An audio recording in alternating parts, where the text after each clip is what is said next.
Welcome to Cannon Fodder, a behind-the-scenes look at the Glass Cannon Network.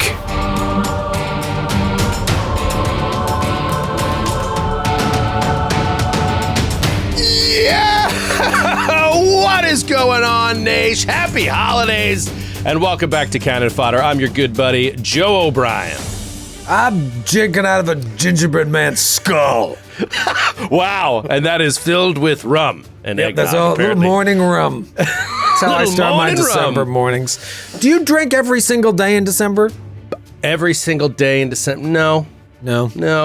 Most, for sure. But do you have to consciously say, like, you know what, today I'm not going to drink? Yes. Or 8 o'clock rolls around, Yes. or 6 o'clock, and you're like... you know 4:30. Let's be honest. 4:30, getting towards the end of the workday, just like, oh, how about a little nog? Because also at 4:30 it is just dark. Pitch dark, right. Christmas lights are on. Dark. Exactly. And so it just puts you in the mood, you know? For a little, let me get a break from my day-to-day grind at the actual Play Factory. And you just, sometimes you got to be like, no. You have to exercise in the morning, and it's only going to ruin it. Dude, it's so hard. It's so hard. Because I talked about this, I think, at last year's Philly show. It's like, I'm an end-of-year consumer. It's like, you consume, you buy more than you need to, more than you have money for. You eat more because you're like, we're going to not spend as much in January. We're going to eat a lot better in January. We're going to work out. We're not going to drink as much in January. So end of year consumer. I talked about this on last week's Gloomhaven stream. We've been doing these Gloomhaven streams. I got this advent calendar. Tim Nightingale, friend of the show, he posted it every year on his Facebook. And so when my wife was like, what do you want for your birthday? I'm like, I want this sick whiskey advent calendar. So I get a little bottle of whiskey, like about yay high. It's like a vial of whiskey every day, some nice tasting glasses. And it is such a fucking genius system that they have. So you get the tasting booklet. It's supposed to be like a hotel. It's like, in day 2 of your hotel, your concierge brings up a bottle of this. And if you like it, there's a QR code on each day of the booklet as well as on the vial itself. And you can scan it to buy a full bottle of it. And you get a discount if you want to buy that bottle. If you buy it on the day that matches up with the day that it releases in the calendar, you get an even larger discount. It's fucking genius. So it forces you to drink it every single day on the day. You can't be like, I don't want whiskey today. You got to have your whiskey, because if you like it, you get an even better discount than if you buy it a day later. You'll still get a discount, not the same discount. Genius. Genius marketing move. Genius. Yeah. Stay tuned for some Supercast changes in 2025. You want a new legacy? You got to pay. 30 days of Glass Cannon joy. That's awesome. Yeah, wow. And how could you possibly not have a whiskey every day? You can't. You can't not. Just warms you right up at night or in the morning. Yeah. Well, we took off for Thanksgiving week. We're returning after a nice little break. How was your Thanksgiving?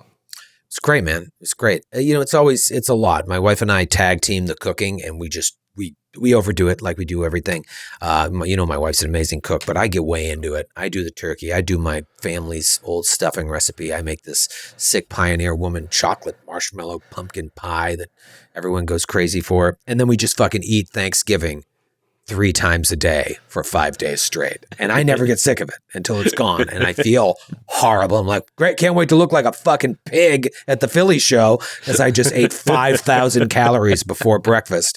But it was great. It's always stressful, especially with the kids, because I feel like I want to spend time with my family, but I've got these 3 maniacs running around all the time, and Sam's trying to balance it. So it's tricky, but it was a lot of fun. My brother came up too. What about you? You went to your sister's? I went down to Philly. I went to my sister's. She's an amazing host. I didn't do anything. I just show up with some desserts and some sides or apps and just hang out and watch football. I mean, it's just the best. Now, on the downside, I get no leftovers. Just don't get them, That's downside upside, right? And she's very kind. She'll always offer, take whatever you want. I'm like, you take the leftovers because they're so banging, and like you should be able to eat this over the next few days. And so, yeah, that was it was fantastic. Got to see, a small gathering, just my family and my uncle and my aunt. So it was great. And then, just right back up here and getting ready to get back to it, getting ready to head to Philly because it is show week. Let's get through it. Let's get into some news. We're going to talk GCP episode 61 of Campaign 2. Tiny little We Are Stupid from Professor Eric, even in a massive role-playing week. Professor Eric chimes in, and of course, a little bit of listener mail. So let's start with the news. It's show week, and we're heading down to City Winery in Philly this Friday night. Friday night, 7:30 Eastern, sold-out show at City Winery. One of my favorite shows of the year. It's always awesome. I don't think this year is going to be any exception, considering where we are in the adventure. It looks like it's going to be like multiple deaths, right? I mean, that's what I'm assuming. Multiple deaths! That's what I'm going for. You guys are about to receive a text today to talk about the Philly show. Oh dear, an ominous, like, it's going to be an prepare yourselves emotionally. And you always get these texts from me. We've got our group chat, which has been oddly silent for weeks because we don't record Gatewalkers anymore, and we haven't seen each other in 2 months, so it's like very quiet. But you're all going to get this ominous text. It's going to be pretty heavy. We've got a fireball about to explode to kick off. Right, Philly, and then just I think this whole episode show is just going to be very, very, very, very interesting kind of transition, right? You've got as deep as you can in the Mysterium at this point. You have entered the soul, and you're fighting the Keeper. You're fighting the Keeper, this like angel of death. And it's obviously, like everything else in the Mysterium, is all sorts of fucked up from whatever Laus did. You see this vision of Laus. You hear this voice again that you've been hearing ever since like the indie show last year. But we've been in the Mysterium since like January, and it seems like it's all coming to a head. You've reset the wards, the bells are ringing outside. You can now walk out once you succeed. So this is like an interesting transition episode, but I don't know if everybody's going to make it out of there. I don't know either. We'll see as that comes.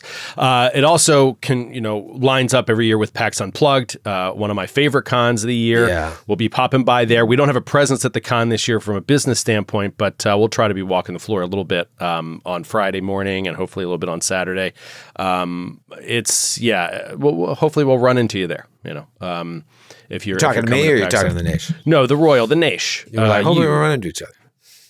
Hopefully I'll run into you there. Hopefully we'll see you guys there walking around. We don't have a booth there, but we're going to be hanging out. Are we sharing a hotel room, or did you get your own room? We're sharing a hotel room. With your wife? Oh, I was always like, maybe he'll be with his wife or with a. No, I asked her to come down, and she was like, nah. I mean, she really wants to come to the show, but can't because of childcare reasons. Yes. And I was like, well, why don't you bring the kids down so we can take the kids to the con like we did last year? And she was like, pass. Hard pass. Damn it. Hard pass. And then I asked the kids, like, do you want to go? And they were like, nah. I was like, God damn it. Wow.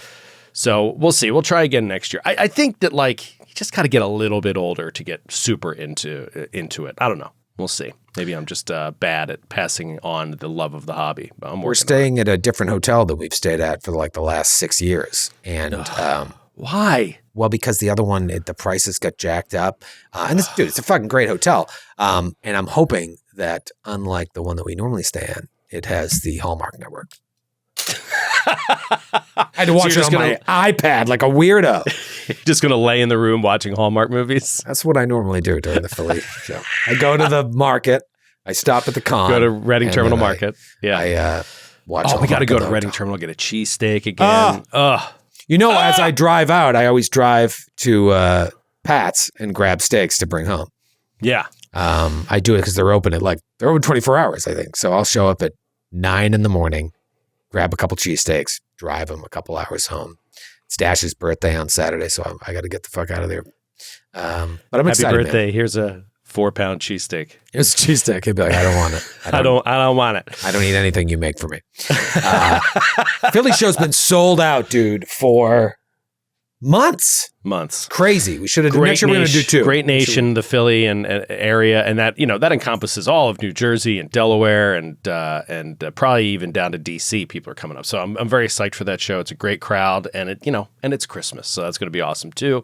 Can't beat it. Can't beat it. Let's get into the chunk-tacular news. We got some. This is going to be a chunky FOD. We took a week off, and so we're a little backloaded here. Let's get chunky. We got some State of the Nation news as we look forward to 2025. Wow. We've got some Cannon Fodder news about the status of Cannon Fodder in 2025. And, of course, like to sprinkle in a little Impossible Landscapes news. Finale aired last night. The finale? Wait, it did?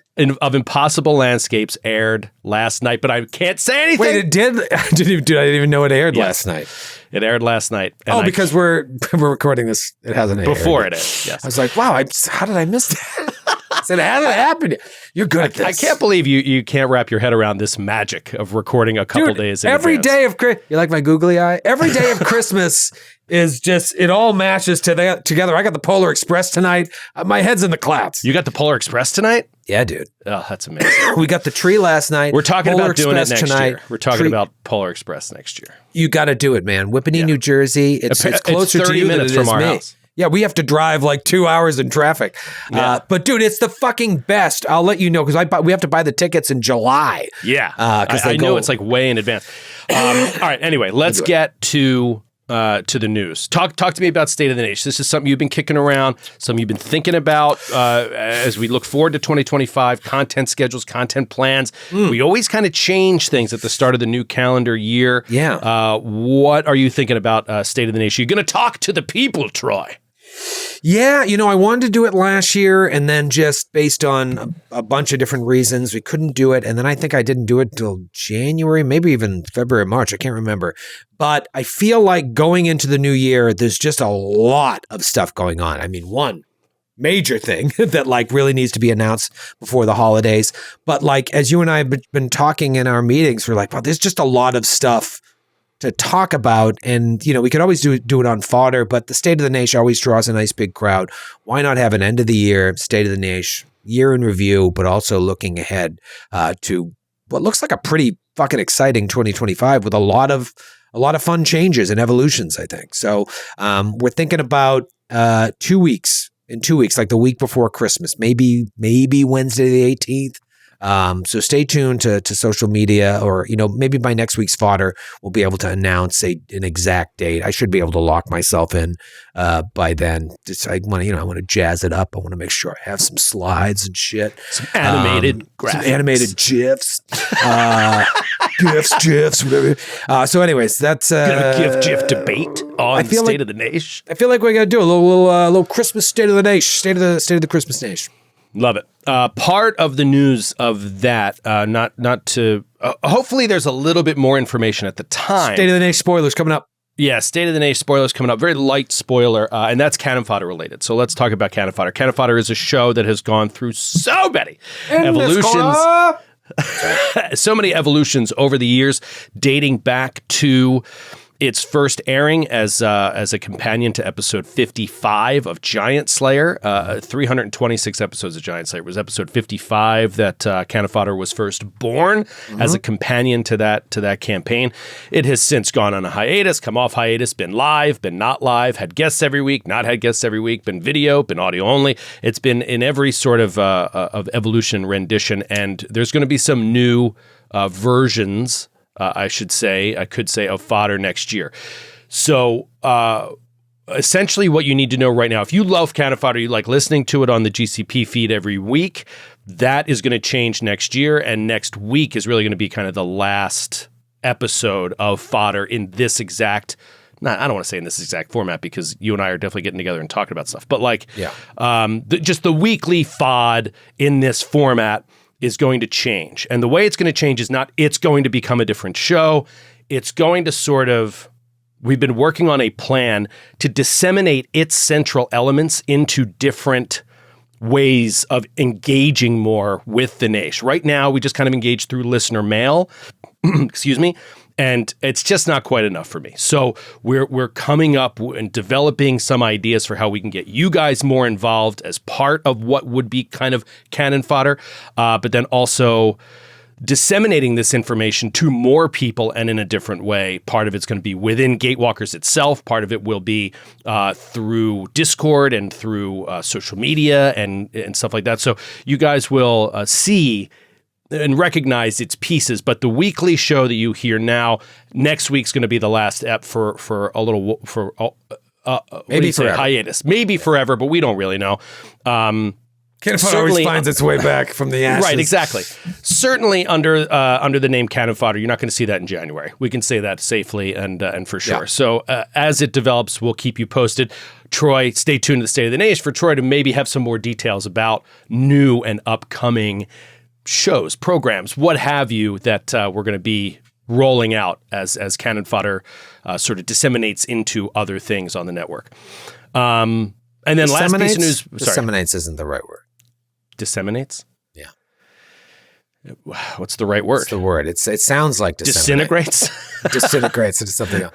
Disperse? No, not disseminate is like to talk about something. To talk about something, yeah. But there's a word. What is the word? It compartmentalizes and splits up. What's the word for that? It becomes... It's a dis. It's a dis word. Disperse. It could disperse. Call in. Yeah, it's kind of. Let us know. It's going to drive me nuts. Write it in the chat. Right, yeah, right into listener mail. It'll never be on again. No, we'll figure out the word and get back to you. Let's talk about Impossible Landscapes before I move on to Glass Cannon Podcast episode 61. We had the finale last night. Not going to say anything about it, but it wrapped up a 3-year campaign. So it's big news here internally for us. I'm very excited about it. The players are very excited to have completed this story. Those of you that are already finished the finale and are listening to this, I hope you loved it. But I am going to hop onto Discord and do a little AMA next week. I feel like it's going to be great. We used to do a debrief. I used to write these debriefs where I would go behind the scenes of the game and stuff like that.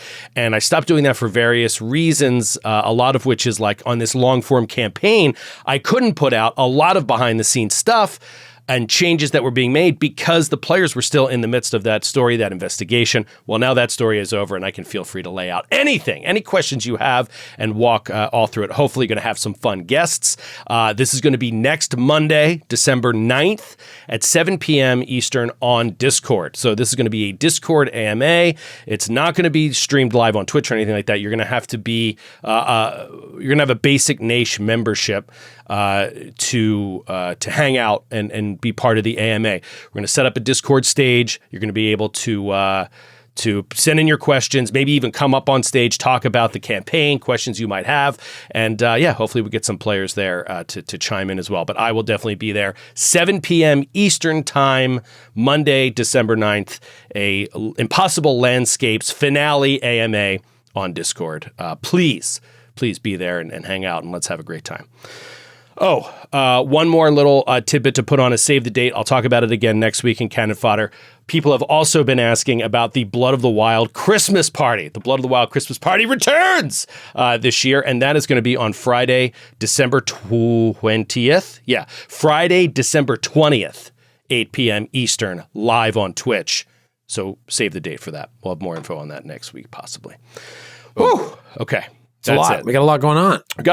It's the holiday season. It's the holiday season. And we got a lot going on. So let's dig into episode 61 before Little We Are Stupid and listener mail. Episode 61, phenomenal episode from your perspective, in my opinion. I think you did a fantastic job of what is, when you boil it down, a very difficult thing to do.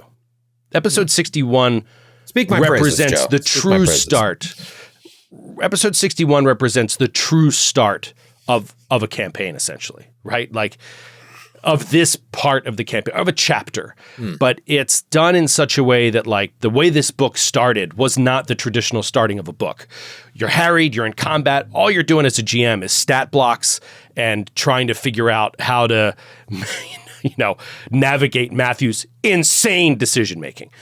Once that's over, though, you have the cool down and you have to actually introduce the story of this part of the campaign. And you also have to communicate to your players disseminate to them essentially what their next options are. Here's where the adventure goes, and I'm not going to railroad you. I'm going to give you some options as to what to pursue next as part of this growing mystery. And I think you did a masterful job of it. I'm going to skip to the end, till close to the end, just to give you an overview, listeners, of what I sort of narrowed down to what ended up being revealed to us. We're sitting in this camp with the Smiling Wolves. We meet their leader, Mats. Very cool, very interesting, dynamic, multi-layered character, in my opinion. And we get and through that and Sakawachi's friend, Amora, what's her name? I can't remember. Inamura? Inamura. No. We understand a bit more about their missing friends. And what it all boils down to, I should say, is three main things. We can go to the camp of the Hobgoblin Raiders who initially attacked us, find their home base and take out their leader. Enuma, sorry. Yes.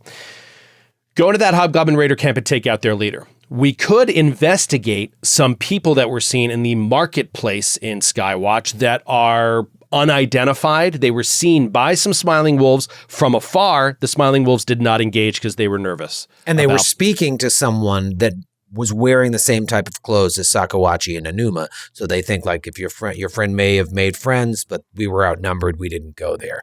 Could be one of them. Yeah. So all of these are leading to hopefully Sakawachi's people, but you help me, we help you sort of thing. Right. And then one of Sakawachi's people also was seen walking out of the borders of Skywatch, leaving the city. And also one of Mats's Smiling Wolves also walked out at a different time, maybe after this person, perhaps, and also has not returned or has not been seen again. So we can leave the city, we can go to the market, or we can go to the Obsidian Oath Raider camp and take out the leader. With these options in front of us, we end the episode essentially. So what I want to kind of hear you talk about, Troy, is just how you disseminate these things. What is your approach when you see... Now, were there more options than you gave us? Did you give us all the options the adventure gives us? What was your approach to not overwhelm us all at once and make it seem sort of like inorganic in how this information is being communicated? Yeah, I mean, I don't want to say if there was more or less because that could give away information you're not supposed to have, but I feel like 3 is a good number, right? So there was more. I just feel like 3 doesn't seem overwhelming. Exactly. And I think as a GM, when you're in that sandbox situation, sometimes it's nice to narrow down the choices for the players. Give them a few less choices. Give them choices, but a few less. It'll help choices get made. You spread it too far. You have one person, one member of the party, each wanting to do a different thing. And now we can't, how are we going to vote on this? Everybody's split. And so anyway, continue.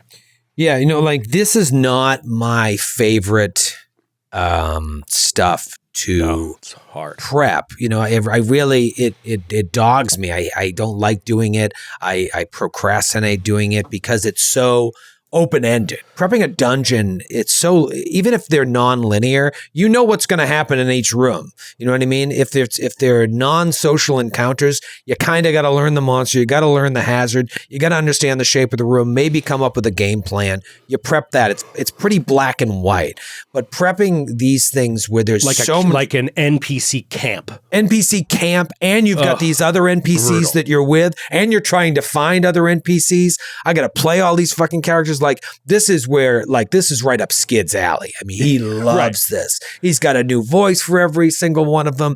Like to me, it's just, I don't enjoy doing that. I'm just trying to think about like, how can I keep this clean? How can I keep this neat and clean, but also give the sense that like, there's a lot of people here. You know what I mean? Yeah. And honestly, playing a lot of Call of Cthulhu has helped ease my suffering a little bit because I don't worry about too much. I just think about the broad strokes. I know that Mats is an important person. I know that Sakawachi and Enuma are important. I want to make sure I have them fleshed out enough so that you feel like you're creating some sort of relationship with them. And then just be ready if you guys latch on to something I say about like another person is making meat and you're like, I want to talk to that guy making meat. You know, I don't have anything prepped for the guy making meat, but if something I said triggers that, I just got to be ready to flow with that. And that's either going to be a silly role play, like I'm just going to do something silly to make you laugh, or I'm going to, in that role play, try to bring you into something else in the story. Give you some other information. Yeah. And sometimes both. But for the most part, I try not stressing too much about it. I try to actually prep less. I just want to understand the big topics, make sure that I get Matt's personality across, make sure that you're strengthening your relationship with Sakawachi so that you have a reason to help him go find his friends. And, you know, also create this sense of foreboding. Like, okay, it seems like you can trust the Smiling Wolves now, but can we? Like, and it's just a lot to balance, but I'm glad you enjoyed it. Yeah, I thought it was great. And because I felt like, now there are things I didn't like that I'll get into in a second. Yeah, but please. I feel like the overall approach is a really good execution of the way I would approach it, because I also do not like these situations as a GM. An NPC market, an NPC camp, and it just makes me sick to my stomach. I feel so nervous to prep it because you feel like you have to prep all these people. I think a good shorthand is, and you've said this essentially, but I'm just going to narrow down the concepts a little bit. First thing I do is I look at, what is the ultimate story objective here? What are we trying to communicate? And in this case, I think what we're trying to communicate is, one, shared interests, right? Things that can line up with the PCs so that they don't feel like mercenaries per se, no pun intended or no coincidence intended, where they don't feel like they're doing something for money, but also where they feel like they're advancing their story while also advancing somebody else's story. Figure out, that needs to be communicated, what the actual missions are that the PCs get to choose from, and then pick one NPC to flesh out. In this case, it'd be Matt's. Don't worry about all the other people in the camp. Even if some of them are detailed in the adventure, just sort of play that by ear and be loose with it. And when the PCs do approach an NPC that you did not prepare, or just some random person in the camp, best way to approach that is try to think in your head really quick of one word to describe a personality, right? Like happy-go-lucky, or positive, or creepy, or sullen, whatever it is. Just think of one word and then just play that one thing while using it to just give them information on the mission, more information that they haven't gotten yet. Maybe something that they actually needed to roll a recall knowledge for, but you didn't make them because you're just like, this is an interesting way to get this out. Or you could just be silly, get a laugh, and let them know, like, this person doesn't know anything. Those are two ways to go about it. But if you're not comfortable thinking you can make people laugh, then use that person to communicate some more information about the potential. I overheard so-and-so talking about, somebody left the city last night, right? Like, that's all you have to say. Well, who said that? Oh, it's, and then you point to an NPC, and say, talk to them, whatever. I think that ultimately you don't need to prep everybody. You just need to prep what are the 3 decisions you're going to give the PCs by the end, and use wherever the PCs go to get them that information. You don't have to force it down their throat. And that's why I think you did a really good job with it. It felt organic. We talked for a while just among ourselves. And then Sakawachi strolled over right around the time you felt like this role play has kind of come to an end. Yeah. The characters talking around the campfire thing has kind of played itself out. So I'll have Sakawachi come over now and say, hey, so we were talking to Matt's. We think that they might be hiding something about seeing one of our people. And that creates interest. Now we want to go back and talk to that NPC. So yeah, anyway, it's a challenge, I think, for any GM. Like you said, Skid loves it because he can just embody these people. Right. But I definitely find it challenging, and it helps me to boil it down to quest objectives, and then back from there, figure out how I want to play the NPCs. Yeah, I mean, for me, it's just as a perfectionist, it drives me nuts to prep because I can't prep it the way I can prep other things, and so I just have to leave it up to chance and trusting in our group's ability. But I do find that there's a lot of artistic satisfaction that comes from that. The more that I do it, the more that we do it. Is just leave it up to have trust in the group, have trust in yourself to just kind of see what happens and not try to plan everything down the same way you would plan an encounter. So every time we do these and it works out well, it kind of continues to build confidence both in me and in the team that we can just kind of roll with it. And you'll see, like in coming episodes, how this issue continues to evolve with my prep for it, or lack thereof. All right, cool. All right, let me get into the things that I don't really like, and this is going to be kind of over the top, tongue in cheek a little bit. But so there's a point at which we're talking to Hubert. And he takes up like 10 freaking minutes talking about like not understanding what Gruhastha is, all that stuff. And it's an interesting role play. But I'm listening to it and I'm thinking like, what are you doing, Lavallee? Like, what's going on here? Like, are you just buying time because you don't know like what to do next in the adventure? Are you trying to extend this out by keeping Hubert, being silly around us? Or are you like, I'm trying to delve into Brother Ramius's knowledge of his deity. Like, what's going on? I'm trying to get you to talk about why this is important to you. Yeah. You know what I mean? Like, that's what he's doing there by Hubert sort of being very, atheistic in his approach. Like, why would anyone worship a goat? It kind of gets you to, if maybe you haven't even thought about these things to yet. Vocalize, yeah. To like why he did this. A lot of people, they grew up Christian and you ask them, are you Christian? Yeah, I was baptized Christian. I grew up Christian. Well, do you go to church every week? No. Do you still believe in God? I don't know. Like, you just kind of were given it. Is that the case with Ramius? Was he raised Gruhastan, and then was like, do I go to college or I join the monastery? And I get in the monastery. I think that making you think about those things, I can use Hubert as like a vessel to have you role play a little bit more about Ramius's why. I think it's easy for clerics to be like, I worship Desna. Any other questions? All right, let's go on. Anybody need healing? Here's my butterfly. I think it's more interesting to have you kind of, even if you haven't fully thought it out, start to think about those things. And so I can use an NPC to get you to do it. Yeah, getting down to PC's whys is a very important thing for a GM. Especially in this adventure. Especially in this adventure where that's been lacking a little bit. And the, whatchamacallit, and also pointing out and exploring the nuances of faith is very important. Everybody's faith is very different. Yeah. And so kind of like, fine-tuning that and getting a handle on that is great. Another thing that I didn't like is and this is, again, just me being picky, a little tongue-in-cheek. Yeah. This Barnes and Asta thieving battle shit, it drives me fucking nuts. Hate it. Hate with it. The passion of 1,000 suns. And I mean, it takes all my energy. Passion of 1,000 suns. It takes all my energy not to tell Francis.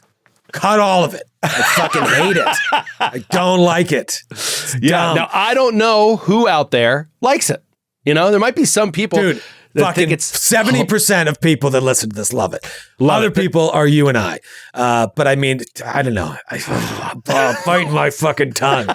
This is what I imagine all other actual play podcasts are like. So maybe we need more of this nonsense. I think it's so dumb. I think I can see people, listeners, having so much fun with it, being like, this is hilarious. This is awesome. I'll give it one benefit, one positive that I'll give it is like, it builds relationships, which is something that has been struggling a little bit in this adventure. And it can help with that. But I'm sitting there as a player and I'm just like, wrap this up. Wrap it up. I just want to get on with our story that is interesting and not rolling dice against each other and stealing stuff. I hate stealing too. I hate inter-party stealing. I hate it. Even if you're just trying to be funny, I hate it. Now compare something as benign as this to Sir Will and Della and the Demon's Blood. You know what I mean? A lot of people didn't like that, but holy shit, is that interesting?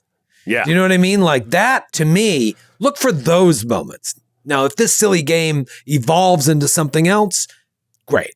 But at its heart, I feel like it's too surface. Like, go find a way to go deeper if you want to do something like this. Otherwise, it just feels like I don't know, silly role play. Obviously, these are our friends we're shitting on, but right, and we just don't like it. You and I just don't like that. We're definitely being over the top. It's right, not they have something no chance to defend themselves, right? And it's not, and plenty of people like that play style, and plenty, like you said, more than our audience that likes it than doesn't. Like I totally get that.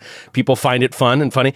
I'm just being honest. Like as a player, I sit at the table, and it's not the kind of thing that bothers me enough that I have to say something. I don't need to say anything, but I just am sitting there like, can't wait till this is over. Because mainly because the episode is long. I mean, it's a long episode, and I'm just trying to get to the story. Like, I just want to get to the story. These diversions are sometimes extremely important to develop character. This one just didn't feel like one of those. It didn't feel extremely important to develop character. But anyway, just throwing that out there. Yeah, I can't even verbalize why I hate it. But you and I are the same page. Just like, we just cut out this child's play. It's just a gut reaction. Yeah. And like I said before, it's not just about Matthew and Sydney. It's also about it's also more about Asta, honestly. Like, it's the Nestor effect. I hated being with Nestor sometimes as a character, even though Nestor's a very interesting character. I'd be like, I hate being with a thief you can't trust in your own party. It never was fun for me. I never had fun with that kind of character. Eris and Ethel, right? That went too far. We when it started, or the build up to it, and then obviously the sex scene that happened, was that this year?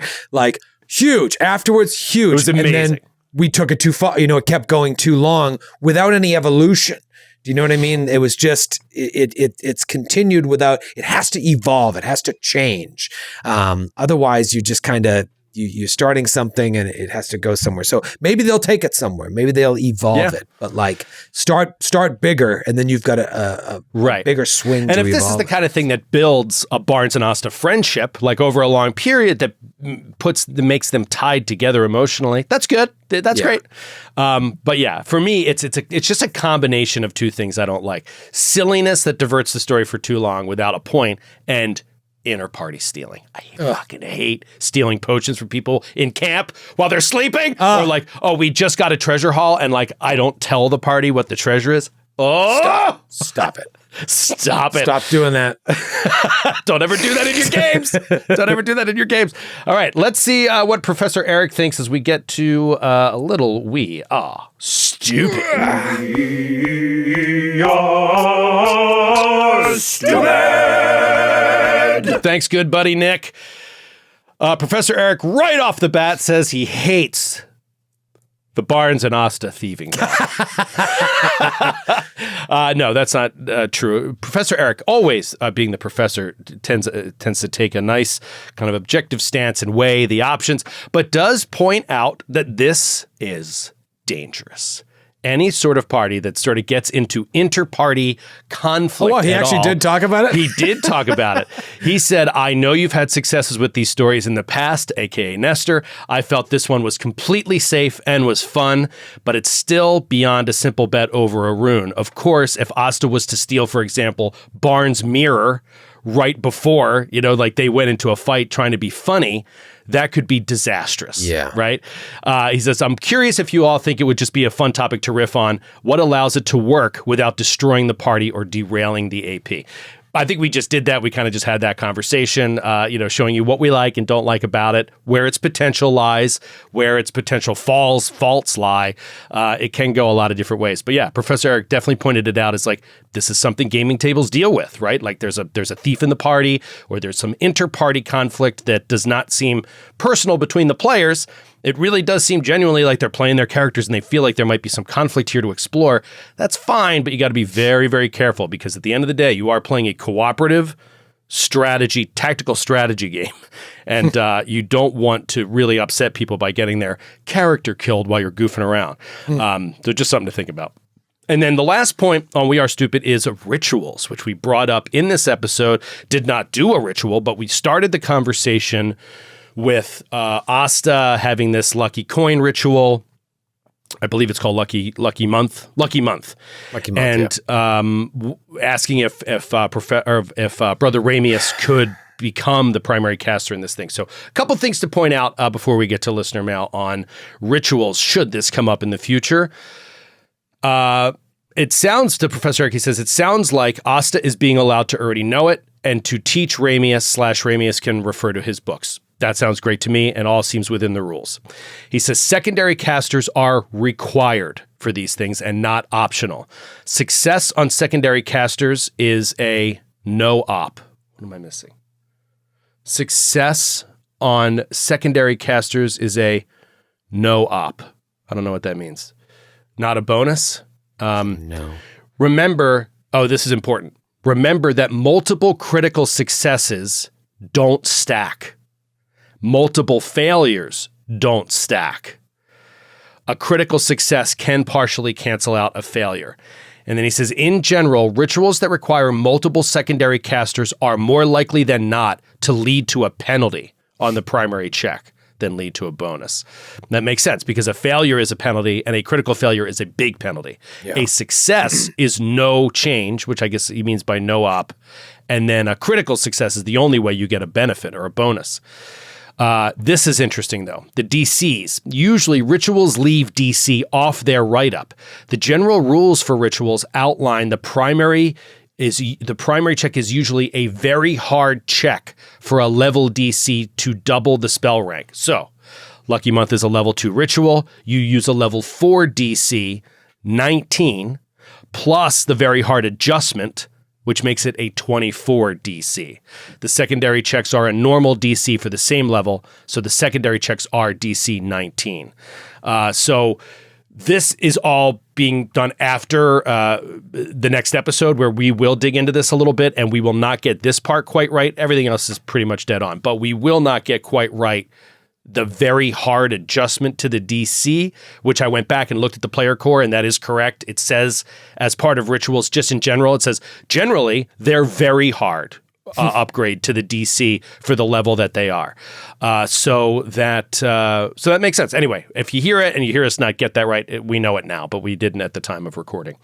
Yeah, so that was it. Obviously, heavy role play episode, so not a lot of We Are Stupid. Let's move forward to listener mail.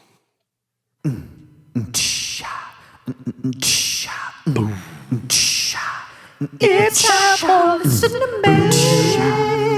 You gotta get your brain up on it. Time for listener mail. You gotta cue that fucking. Good buddy Nick, you're the best. Thanks for the song. Let's get to James in New Zealand, who asks very simply, we've had 3 very good seasons of Get in the Trunk doing the Impossible Landscapes campaign, and after such a long and awesome campaign, will we get a debrief at the end? Boom! Asked and answered, James. I'd really like to know the GM and player thoughts after such an amazing 3 seasons. Well, thank you, James. I appreciate the kind words and your question. James from New Zealand, Monday at 7 p.m. Eastern time, which is probably going to end up being like 10 a.m. Tuesday your time, something like that. So keep an eye out and join us, please, on Discord. Now, remember, to join it, you have to be a member of the Naish. You got to go over to Supercast. You get there through our website, jointhenaish.com. Basic membership, front level, lowest tier membership will get you into the Discord and into that stage if you want to join us. And heck, you could even get brought up on stage and talk. I mean, it's going to be a really fun open forum AMA on Impossible Landscapes. So please come by. And also if you for any reason haven't joined the Naish, we're still doing the 30-day free trial. You could sign up for the 30-day free trial.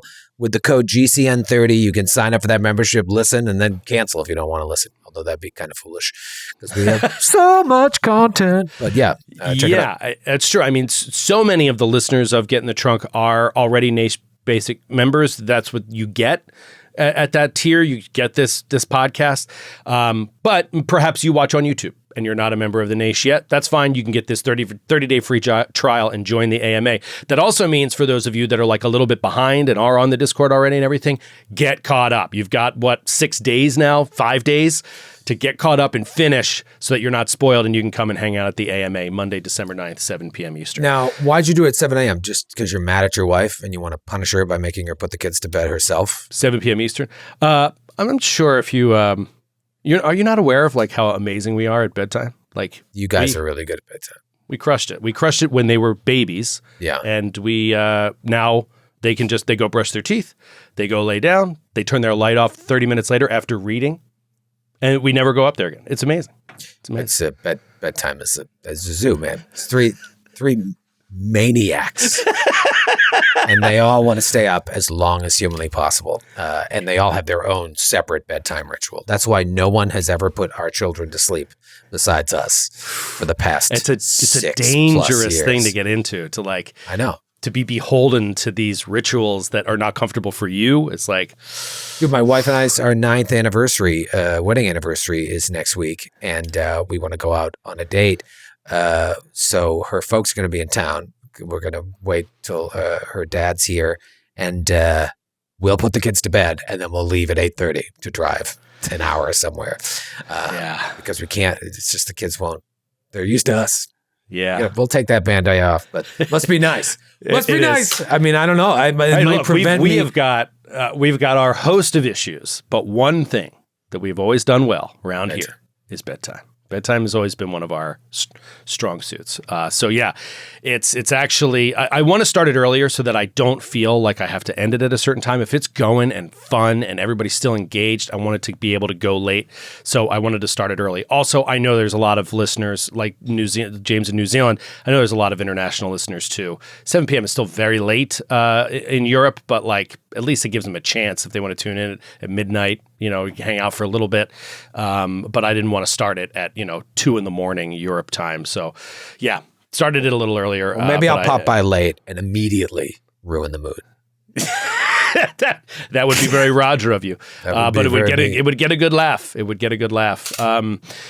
All right, one more question, and then we'll get out of here. From Bevo in Michigan. This is going back a long ways, Bevo. Thank you for your patience here. But I dug up this one, especially as we get into, we've been talking a lot about Gatewalkers. We've been talking about pros and cons, and now we're talking about entering a whole new chapter, the difficulties and challenges that come with introducing so many new concepts to an already existing campaign that already has its own threads. You're just going to add more and more and more to it.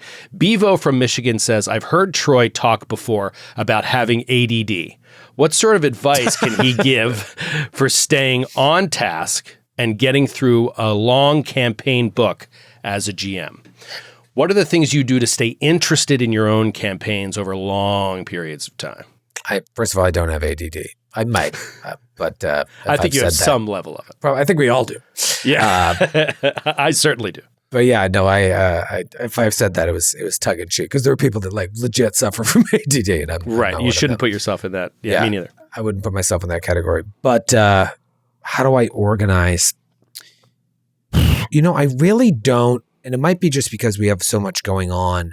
I kind of compartmentalize everything. I have to in my position because I've got the business side and I've got the creative side and the performer side. I don't really think about Gatewalkers until it's time to think about Gatewalkers. And usually that's 1 to 3 days before we record next. We record on average twice a month. So the rest of the time I'm not really thinking about Gatewalkers. And then when I dive in, my prep is really just based around what I think we're going to do at the next session. I'm not thinking too far in advance. Maybe some things will come up like, oh, that's an interesting idea. And I'll jot it at the end of my Word doc just as like a thing. Or I'll think of like, oh, that would be something really cool to do in the final episode of Gatewalkers. And so I'll jot that in my thoughts. But like for the most part, I'm not thinking too far in advance. I'm just kind of rolling with it and rolling with what the players do. This next section in particular. Sorry to interrupt, but you also said that you don't read. Now, in Gatewalkers, you happen to. It was a 3-book AP. You just happened to have the time because you knew this way in I don't advance. remember what happens after. Right. And so, like, you don't Skywatch. you don't try to keep reading ahead. I think part of the way you stay interested is by just reading what's next and not focusing on such a big, long thing that you feel like you have to point to at any given moment, always teasing the upcoming ending and stuff like that. No, just focus on what's novel and fresh in front of the characters each session. Yeah, like for Strange Aeons, I would just prep one floor of the Mysterium at a time. And if I thought you were going to go into the next floor, I would prep the beginning of that floor. And then once you went to that floor, I'd prep the rest because I just knew that like prepping that floor is going to give me enough material to work with. And so I really dive deep into that floor and not think about like, oh, what are they going to do when they get to the next floor? So right now I'm very focused on everything that's happening at Skywatch. But at the same time, as I was giving you guys those options, I was like, man, I hope they pick this one over this one because I'm better prepared with this option than I am this one. So as much as I prep, even I feel like I'm not fully prepped for everything. But, I have the benefit of if you guys are like, we're going to do this, I can ask you between sessions, what do you think you're going to do first? We're going to do this. I'd be like, all right, give me a second. I think we recorded both of those on one day, and I can't remember what you guys decided, but I do remember being like, I'm going to need some time here just to look at that. Now, if that was the last recording of the day, then I've got weeks to think about it, but I'll still wait till the fucking night before to really dig in. But yeah, I don't really think big. I just think small. I try to really think about everything that needs to happen and where they're at, and then just let the rest unfold. The problem that gets into is if you move through things quickly, which we rarely do, you might not be prepared for the next thing. And that happens from time to time. It happened more in Giant Slayer than it happens in our shows now, just because I was prepping that so piecemeal and really didn't know what was happening in the following book. But yeah, I'm not a great organizer. Like I have one word doc. I don't have like, spreadsheets and docs. Maybe I should. Foundry has made the prep so much easier as well, just having all the monsters there. I always think I'm going to be more like take better notes both as a player and as a GM. And then once I start doing it, I'm just kind of in the flow. I don't take a lot of notes and think about the big picture. But at a certain point, I'll have to, right? Like when we get to, benchmark episodes like episode 100, people are going to be expecting certain things. The finale. I had some cool ideas, but, I just focus on what is important right now, because if you go broad and think about too much, you're not going to get into enough detail of what's actually important, which is the next session. Right. So, yeah, to answer your question from my perspective, Bevo, I just finished a long campaign in Delta Green. It's not as long as these Pathfinder ones, but you get the idea. My focus, and you say staying on task. To me, there's a danger in saying staying on task needs to keep the larger scope of the campaign in view at all times. That, I think it can be a little bit of an unreasonable goal and can be tiring for a GM, and you can just get distracted from it. So the only on task that I would do in Delta Green as I prepped before an episode is I would just go through the 4 characters. That's all I would do. I would go through the 4 PCs, and I would just look at what is the next sort of challenge that needs to get put in front of them, and how do I resolve that with where they're currently at in the book. You just give them 1 challenge per session, 1 to 2 challenges per session that you have pre-prepared just to kick them off, and let them sort of develop their own challenges, which they will do inevitably in Delta Green. And then you just kind of roll with it. And instead of always trying to focus on the main campaign, just focus moment to moment with the characters, and you're going to end up getting a lot more character depth. You're going to end up getting a lot more humor and fun situations that you weren't planning.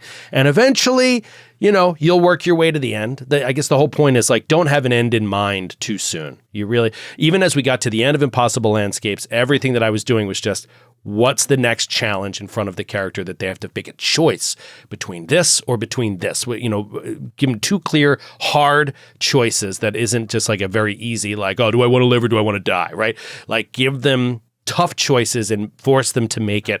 And if you just do that once a session, I think everybody's going to have a lot of fun. So that's all you got to do.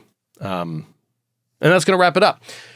We're gonna finish it up there. 1 more week of FOD, which is crazy news to drop on folks, but it's going to be there in all different ways. Don't worry. In fact, it's going to be even more so interactive than it has been in the past, and it's going to be great to mix it up a little bit more with the Naish and hear your voices like we've been doing in Talk Nerdy Town Hall on our Discord and stuff like that. It's been so much fun, and so that has just inspired me and Troy to kind of change the way that we're developing these kind of talkback shows where we give you some more insider information. There's a lot of different ways to disseminate that. I don't know what the word is. Still I'm after looking all at this words time. that start with dis right now, and I can't think of it. I can't think of it. Well, that's going to do it for us, Naish. Thank you so much for hanging out as always. You guys are the best. It's been an absolute pleasure, and we got one FOD left. So tune in next week for a look back at episode 62 of the GCP, along with, of course, some listener mail, and I'm sure we'll hear from Professor Eric. So until then, take it easy, everybody. Have a great week and weekend, and we'll see you next time. Bye.